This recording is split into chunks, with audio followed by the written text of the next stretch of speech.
In the west wing of Castle Belaroche, buried beneath a lattice of chandeliers and corridors veiled in gold, hung a mirror no one dared to clean. It was tall, rimmed, with roses carved from black walnut, so aged that their edges curled like withered petals. Servants walked past it with their eyes down. Some swore it breathed behind their backs. Some claimed that it wept. It was called the Queen's Mirror of Tears. Queen Isidora had it installed during the 23rd year of her reign. Her husband, King Lintus II, had not spoken publicly in nearly a decade. Once known as the Dragon of Dalemond, he now drifted through the palace in long silences, his tongue taken not by illness, but by shame. Isidora, meanwhile, bloomed with a serenity so unnatural that even the crows ceased to caw when she entered the gardens. Her lips were always the same shade of rose nevermore, nevertheless, and her hands, though rarely ungloved, moved with a softness that unsettled even the youngest maids. They said she never raised her voice. They said she never blinked when the screams began. The mirror was set in a vaulted chamber behind the throne room, accessible only through a hall so narrow it choked off the light. Within this chamber, prisoners, traitors, spies, maids, court listening were. The queen would arrive not in a procession, but quietly, steps muffled by tapestries. She would sit in a tall wooden chair before the mirror, and the prisoner would be placed behind her, their reflection the only thing she would see. No blood was ever spilled by her hand, but every face that passed through that mirror was never seen again. Those who emerged from that chamber came out changed if they emerged at all. Their skin was pale and slack, as though their souls had been sucked through their breath. Some babbled nonsense about seeing their past selves melt. Others screamed that the mirror had shown them things never spoken aloud. One former lord, once loyal, wept so bitterly after his session with the queen that he threw himself into the South Tower cistern, and yet there was no law passed, no decree, just whisper. Whispers that the mirror was not made of glass at all. One story told of a Venetian artisan who arrived under cloak of night, bringing with him a pane forged from obsidian, silver, dust, and something far older. The man, it said, never left the palace grounds. His heart stopped in his sleep, his eyes locked open, as if he saw something that had stared back. His body was buried in an unmarked grave behind the stables, and even the horses refused to tread near it since what is known, what is recorded is that Queen Isidora's rise began long before the mirror's arrival. But it was only after it appeared that her court became quiet, too quiet. The lords no longer argued, the ministers ceased their gossip. Her son, Prince Marin, barely 17, was shipped off to the mountain monasteries, with only a single page to escort him. No letters were sent, no word returned. It was said the queen kept a single strand of his hair wrapped in velvet within her desk drawer, and that she would stroke it absently while staring into the mirror alone. But let us return to the mirror. There are letters one hidden in the archives of the Red Basilica written by a disgraced physician, Bernard of Villers. In them, he recounts his one and only summons to the queen's chamber. A maid had collapsed during a cleaning, eyes wide open, mouth full of blood, her nails torn from her fingers as if she had tried to claw something out from her throat. Burnett examined her and declared it a seizure. The queen nodded, dismissed him, and then summoned him back. Privately, later that night. In his letter, he writes, Her Majesty sat in silence, facing away. I could only see her reflection, but in the mirror, her face was wet. She asked me if tears could form without sorrow. I replied that such things were not common. She smiled no. She bared her teeth and said that the mirror cries enough for them both. He never returned to the castle. His letter was intercepted, his house burned. His ashes were scattered into the estuary with no ceremony, but his words remained, copied in secret by a red monk, hidden in an unindexed ledger, and there it ends, at least, for now. For those who serve in Casablanca still speak of a smell in that west wing salt and old copper and of muffled sounds behind the mirror's chamber. The cries are not loud, just soft enough to make you wonder if they are yours. Some say the mirror holds not reflections, but the residue of memory, that each time it is looked into, it remembers more. It drinks the confessions, the shame, the regret until the face in the glass is no longer the prisoner's, but your own. And in that warped glass, Queen Isidora remains, always watching, always dry-eyed. But the mirror never stops weeping. They say the castle was built upon a vineyard of bones. Long before the House of Belaroche claimed its towers, the land was a burial field, a battlefield turned consecrated ground, later desecrated again when the foundations were laid without a single rite. The queen knew this, had read it in the ink-stained journals of the third grand architect, but she never spoke of it. Instead, she had a room carved into the castle's oldest wing, beneath the level of the cellars, where the stones still bled salt in the winter air. She called it the Crimson Parlor. It was not on any map. No maid was ever sent there. No page ever lit a torch along its stairwell, and yet its candles were always burning. The room was small, barely more than a chapel cell. Red drapes cloaked the walls, stitched with symbols not seen since the days of the Black Reformation. In the center stood a table of marble, veined with wind-dark stone that pulsed when touched. And on that table, under lock of gold and seal of wax, sat the mirror's twin, not its reflection, its sibling. It was smaller, only the size of a woman's face, but darker. Its glass clouded like smoke frozen mid-exhale. This second mirror was never hung, never shown. It was a secret only the queen and her late sister knew of. Ah, yes. Her sister. Few speak of her now. Fewer remember her, but the records say she was the elder by 7 minutes, born with the call, eyes already open. Midwives crossed themselves when she wailed. They said she sang in a voice too old, that her cries formed shapes in the candle flame. She vanished the night before. Vanished, they claimed, without a trace. But in the crimson parlor, beneath layers of velvet and silence, her portrait remained. A painting of a girl no older than 19, robed in black, with a necklace of teeth too small to belong to any animal. Her gaze was neither cruel nor kind, just knowing, and beside the painting, bound in iron rings, was a book. Its title had long been scratched out, but the Queen read from it often. Witnesses, those few still alive, reported hearing murmured incantations beneath the floorboards. The words were always the same, repeated like breath. Not what is shown, but what remembers. Not what reflects, but what collects. It is in this room the Queen performed her truest rituals. Not the formal judgments of the mirror and the throne wing, but something older, more intimate. A communion not of justice, but exchange. Each soul shown to the Queen above had a trace, a scent, a shadow carried down, and fed to the twin mirror, where it was stored like grain sealed in a crypt. The crimson parlor became the vault of memory. Not memory, as we know, idle nostalgia, warmth, pain, but memory disfigured, regret made raw, shame made solid. The twin mirror grew darker with each feeding, until its surface no longer showed even light. Those who stared too long into it reported seeing figures move behind the glass-knot reflections. But watchers, silent, patient, waiting. It was around this time that the disappearances began. Not of prisoners, nor spies, but of ministers, advisors, even the castle steward. They did not flee. They simply unhappened. Letters, they wrote, vanished from archives. Portraits repainted without them. Even their children forgot their names. The Queen never spoke of it, but when asked of missing persons, her answer was always the same. What was never remembered was never real. And so, the court grew quieter. By the 31st year of her reign, the Queen held no more councils. She wrote no edicts. The kingdom functioned like a clock wound centuries before, ticking onward without touch. The mirror behind the throne was rarely uncovered, but the twin below that one never slept. Then came the blood rain. It lasted only one night. The sky opened over Castle Belleroche and let fall a storm, red as liver, thick as syrup. Birds fell from the sky, their wings too soaked to carry them. The grass curdled black. In the morning, the Queen emerged from her chamber soaked to the bone, eyes shining. She did not speak. She merely walked to the crimson parlor and locked the door from within.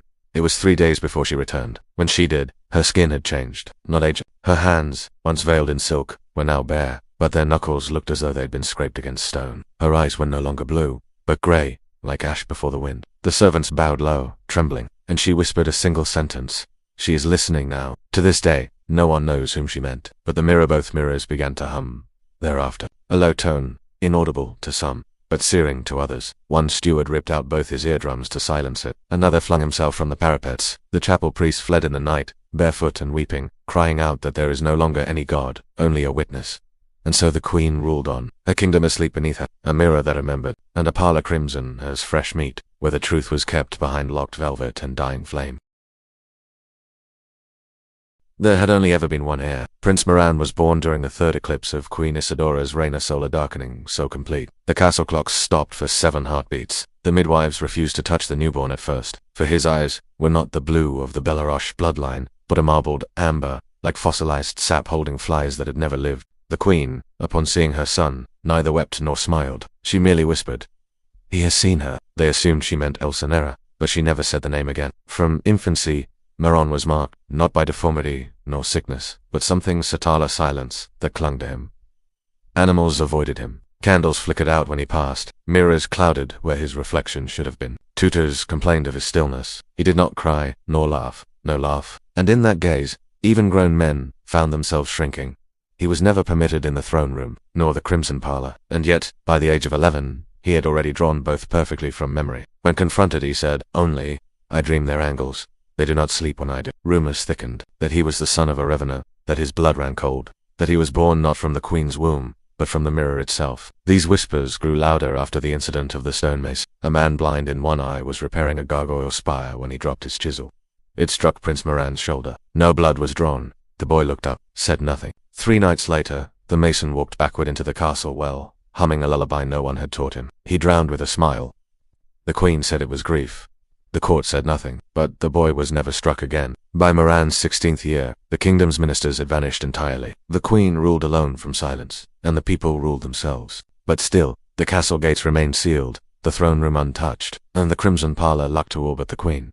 Until the night Marin broke in. It was a moonless night, the air so still, the crows did not fly. At the hour of black wine when bells tolled backward the prince descended the stair none were supposed to know. He carried no torch. Yet those who glimpsed him said his body gave off a light, not bright, but phosphorescent, like fungus in a drowned cavern. He opened the parlor and entered. What happened next has been reconstructed only through fragments pages torn from journals, whispers heard beneath locked doors, and the final confession of the palace steward before his tongue turned to ash. Marin did not scream, but the mirrors did. Both of them. The twin below pulsed like a heart in seizure, its glass blackening to pitch, then clearing, revealing not one reflection, but dozens. Every man the queen had judged. There they stood, arrayed in a dark cathedral of echoing pain, each repeating the moment of their unraveling, again and again, like puppets, tugged by regret. And in the center stood a figure cloaked in frost. Not the queen, not Helsenera, but something between. The steward's final words. She was wearing his face. The queen arrived moments later. No guards, no blade, just her. She stood in the doorway and called his name once. In the mirror, the upper mirror, the one on the throne wall, every surface in the castle cracked in unison, even polished steel. The twin mirror below did not break. It absorbed the sound, the shards, the memory. It opened not a mouth, but a wound. And Moran stepped forward and placed his palm upon it. He did not vanish. He divided. Two shadows fell from his form, one that screamed and fled down the hallway, tearing at its flesh. The other remained. Still. Perfect. Smiling with no teeth. The queen knelt and whispered, "At last, I remember." What exactly she remembered was never told, but she burned the crimson parlor that night, not with flame, but with song, one sung in a language no one had spoken in 6 centuries. The room collapsed into itself. The twin mirror, last seen glowing white, was never recovered. Prince Marin was found in the throne room at dawn, or rather, something shaped like him. He no longer blinked, no longer cast a shadow. He sat on the shattered dais, surrounded by petals made of mirror shards, humming the same lullaby the stonemason sang before he died. The queen retired the next day. She was not seen again. Some say she walks the castle still, wearing a mask of beeswax, searching for the sister who never died. Others say she entered the broken glass and speaks now only to those who dream wrong, but Marin remains.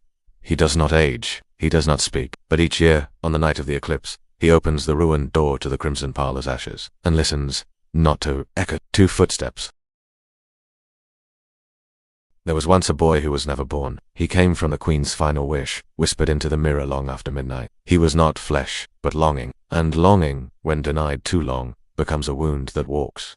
That boy was named Maran. No one remembered who raised him, only that he had always been there, small, watchful, with a voice like cracked glass. He never cried, because something in him already knew how to listen to the walls. And now, in the twilight of a kingdom half-eaten by shadows, it was he who remained. The throne room was rotting from within. The great chandelier hung like a drowned corpse, its crystals dripping rust. Ivy crept from the stone, but the leaves were black, curling toward the air as if gasping. No one spoke in court anymore. There was only Maran, the mirror shards, sealed behind the dais. But on the night of the 33rd eclipse, the mirror called, not with voice, with memory. Each shard began to hum, vibrating with the echo of moments that had never truly happened. A woman with hands that smelt of lavender and morning, a scream that never reached the air.